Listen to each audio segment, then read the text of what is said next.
Hello, welcome to the channel. Today we're going to be going over the container gardening in the front yard and kind of do a little bit of emphasis, I guess, on the pineapples and stuff that's changed on it.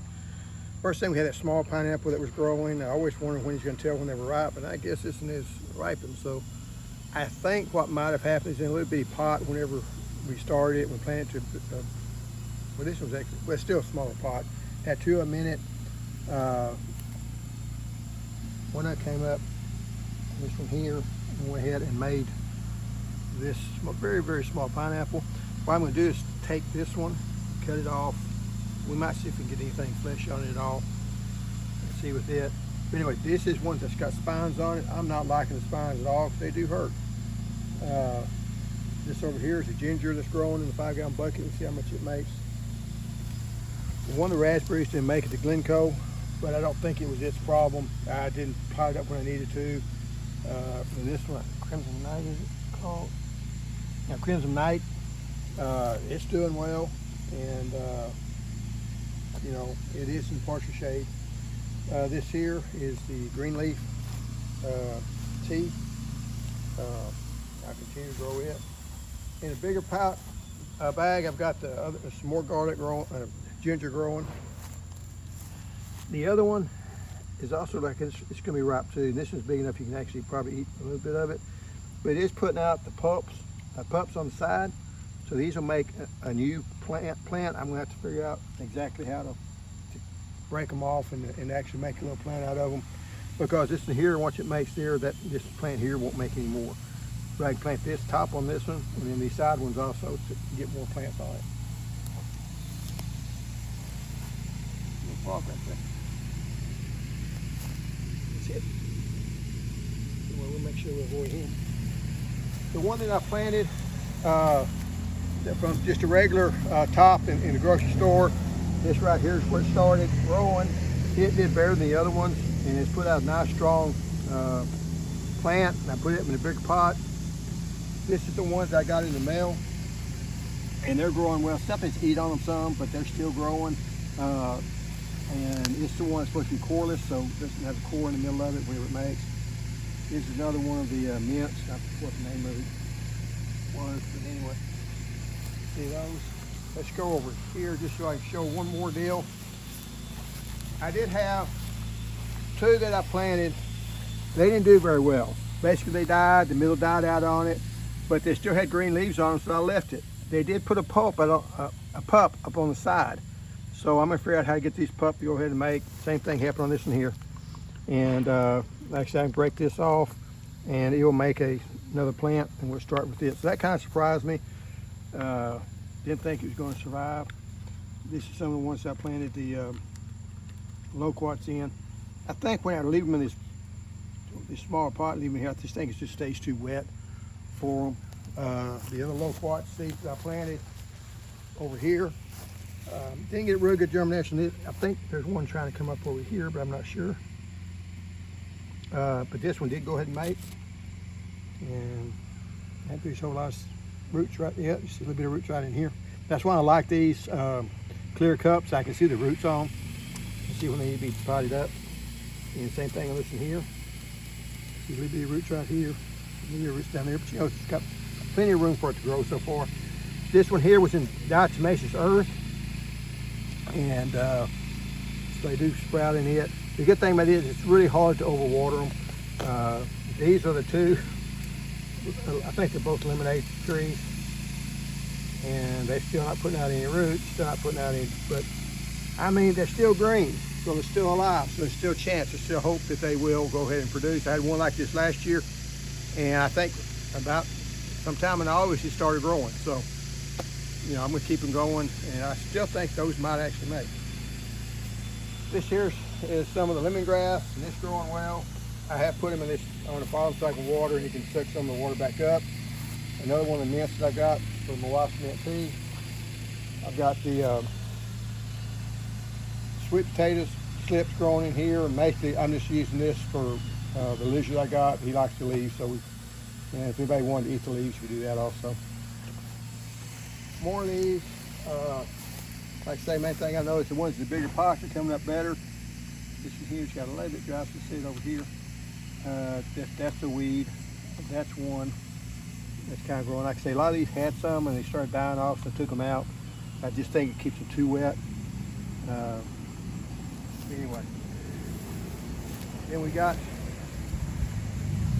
to eliminate some of the, this is the pomelo. You'll see these little lines right in here.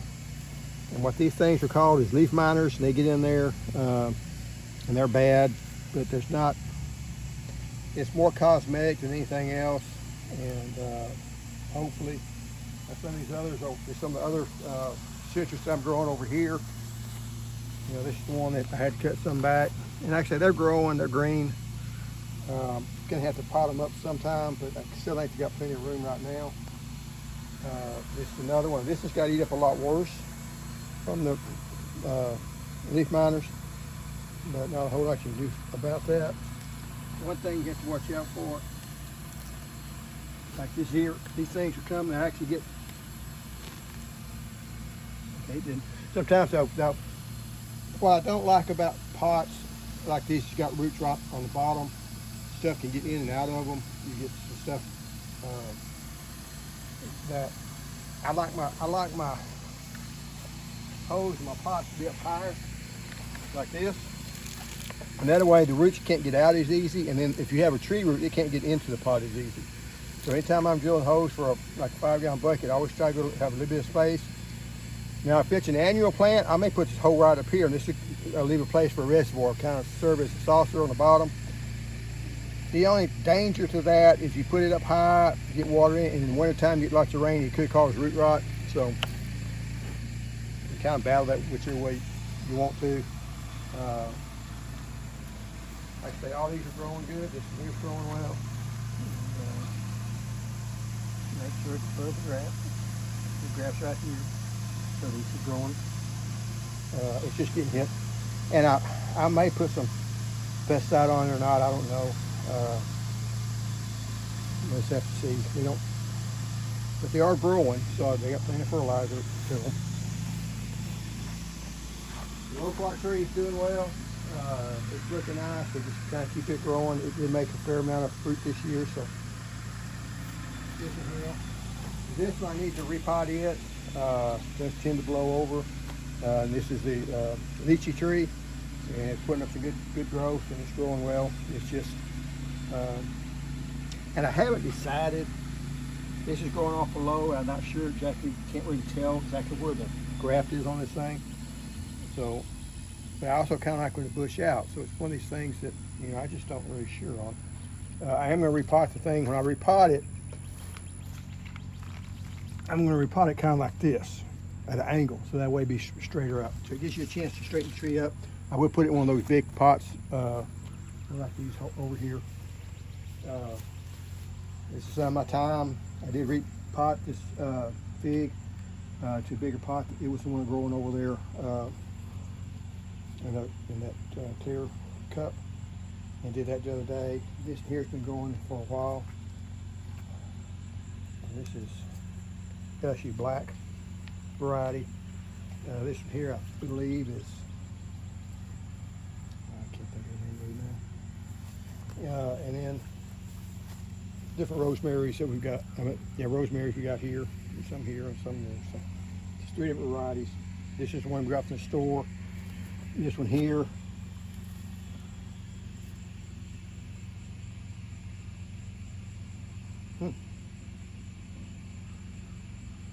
Oh, the barbecue. It's called the barbecue one, and then the other one over there is foxtail. I have no idea what the difference is on them. This is the, what's when this is, son? Cherry of the Rio Grande. You need to trim it back.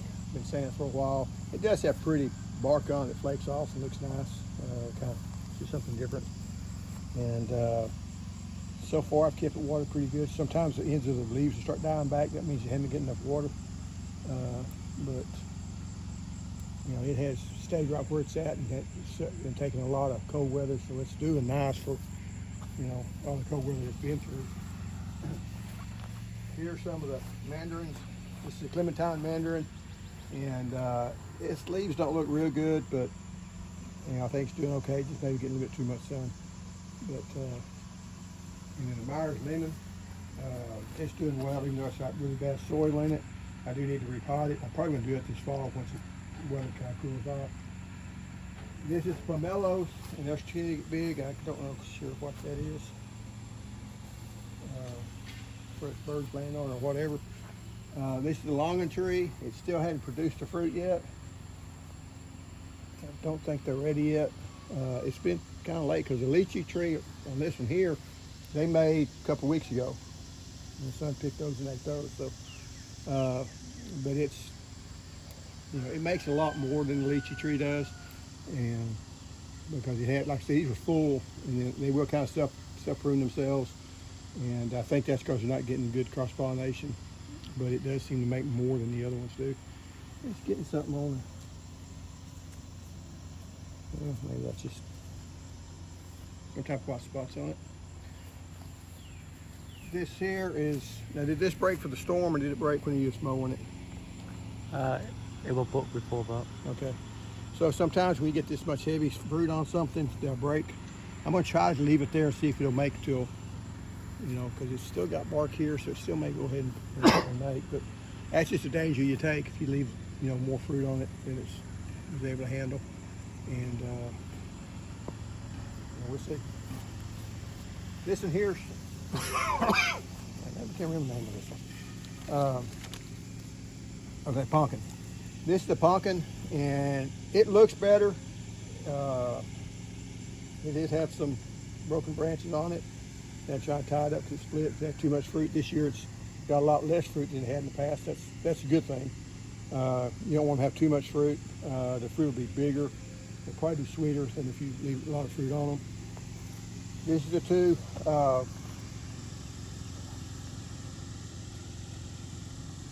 Thornless blackberries. One of the, I can't remember this one on the screen. One of them's Primark Freedom. The other one's, I want to say Ponca, but that's not the, maybe Ponca. Ponca may be the new one, the right it's come out.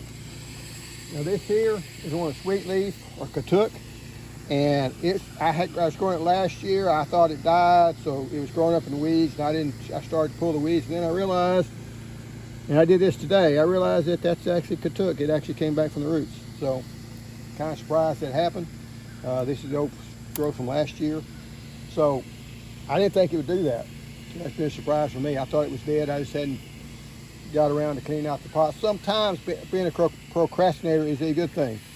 It did have some fire ants in it, so I put some fire ant poison around here. The good thing about containers, you get fire ants like that, I can spread that fire ant poison here. It's not labeled for vegetable garden, but I don't have it in the bucket. I didn't put it in the bucket itself. I just put it on, I moved the bucket over, put it where they were going to the ground. So that makes a good way of killing the fire ants. And then if you got them in the bucket, you can also spray it on the ground, set them on top of it, and they're gonna have to go out there and get in it and hopefully kill them. This here is the Jiu-Jitsu or lemonade tree. It's got a few fruits on it. It's done really well. It's going through another flush. It is an aggressive grower, and the tree that was planted in the ground, it's actually been able to handle all these cold weathers. You know, the cold temperatures we've been having. Got down to 12 degrees. It survived it.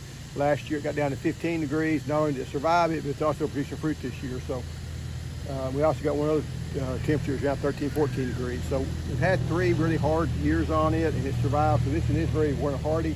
Now that one is on trifoliate rootstock. This is just a rooted variety. He's got 1, 2, 3, 4, 5 fruits on it, but it's not a whole lot. I think it had more last year. I got a few carrots that was growing. I threw a few carrot seeds in there, and they're still surviving even this late temperature. Late in the year. This is one of the blueberries that I grew this year, put in a little bit bigger pot, and I'll step it up to another pot when it's bigger. This one is Chicago.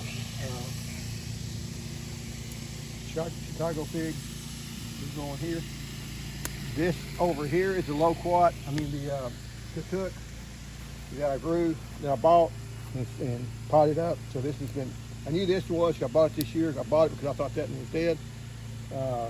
So now I've got an extra plant. Again, what happens when you don't put a hole in all the rain we got. This is oregano, and like I say, it's taken over. It almost died last year because somebody didn't water it, and they won't say who. They use my camera now. But it's doing well. Like I say, I like these long tubs like this because it's got fire ants in it. Okay. See, that's the thing about fire ants. They come all the way in this top part of it. So now I'm going to have to go up underneath it, find out where they're drilling to the ground and poison them that way. Or take something like Sevin Dust that is labeled for vegetables and put on it. I don't like using Sevin Dust, or I might use Spinosad and see if that works. Anyway, because Sevin just kills so many stuff. It's so effective, and but it's something we had for years. But it is really hard on bees, so you really want to be careful using it. This here is, and I say that somebody probably get mad, but if you ain't got fire ants, you won't understand. It's one thing that it's hard to control. There's just one I know of that's labeled for it, that's for gardening purposes, and it's expensive. If I had some, that's what I'd use.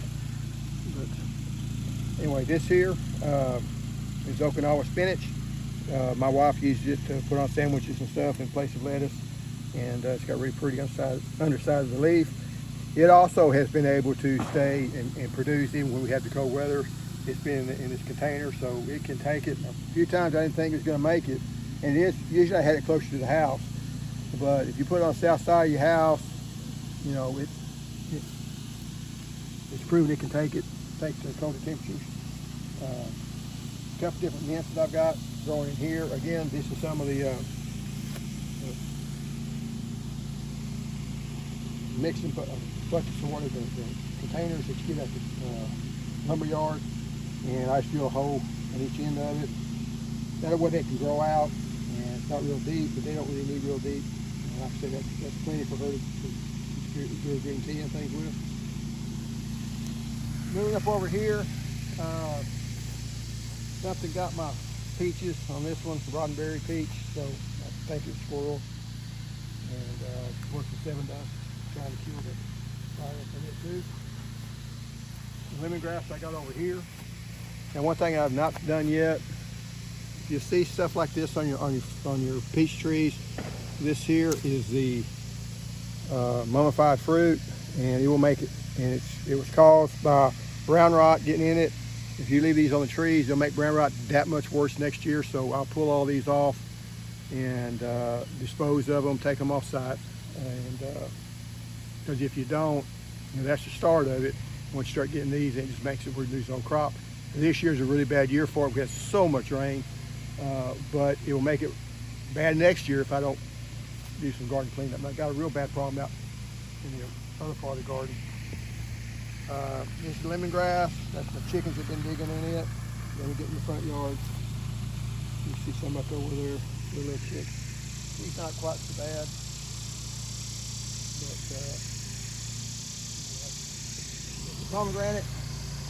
I don't know what I say for it, except it was really small last year. It was in a small bucket. Put it in here. It's flourished. Not flourished enough to seed out, but still, it should hopefully fruit next year, or seed out. It didn't enough to fruit out this year. Hopefully next year it will. It does seem to, be okay in containers, so it's not going too crazy. Hadn't caused me any problems. So this here is the blueberries. This is the pink lemonade blueberry. I've been trying to give it a little bit. It was growing off straight up, and some of the middle died out, and I trimmed it off, and it's kind of weeping over. And I think it's going to try to pick itself back up. We'll see over time. This is the O'Neill, and it's doing well. The leaves are looking good. They're not got that bluish look to them, so a pinkish color. So that means that the pH isn't too high on it, because your blueberries are very notorious. Now I can pick this thing up, and it's still heavy, so I know that it's got some moisture to it. If you pick it up and they're light, you need to water them again. This here is Sweet Crisp, and it's doing okay. They are raggedy looking trees, and bushes. I probably need to clean them up, but just hadn't had time with it. This is one that's Snow Chaser, I believe is the name of it. And all these here are Southern High Bush. The one over there that I showed you, I think it's Premier, and this one over here, which is Climax. They're different type, and they're the rabbit eye blueberries. They can tolerate higher pHs. They're an easier bush to grow in ground. Now I've had good luck growing Southern High Bush in pots, but I'm going to kind of give them a try, see how they do. And then we're going to look at the figs. I talked a lot about the figs. This one here is the Mary's Lane, I think it is. This is what happens a lot, is they split, and then the birds start picking them. And if they don't, birds don't peck them, they're going to split. And if they don't split, the birds still peck them. So this here is one of the more rare ones that I remember. I think it's the black Malta Black.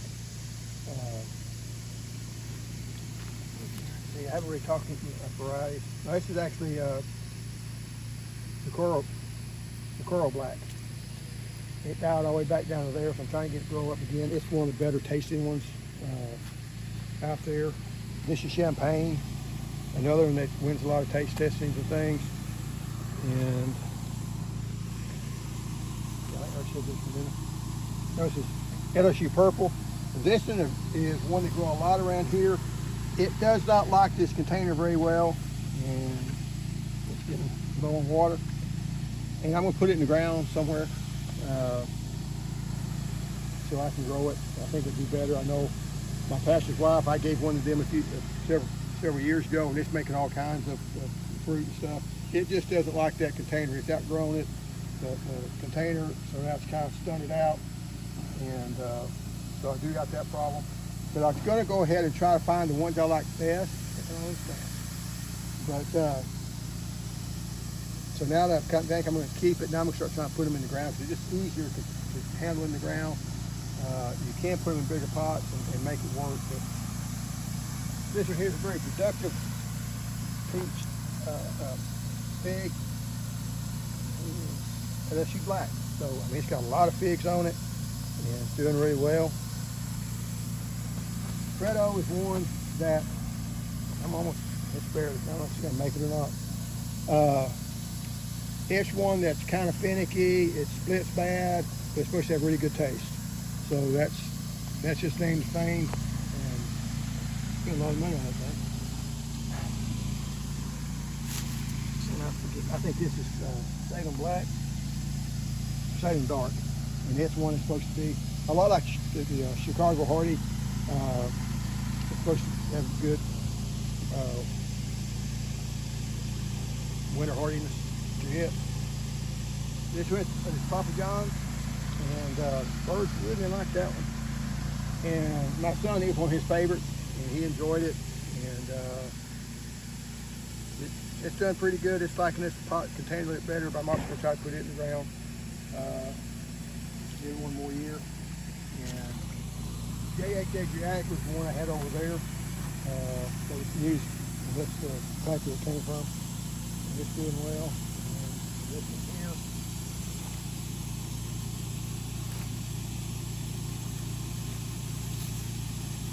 I think this is the Becca Valley.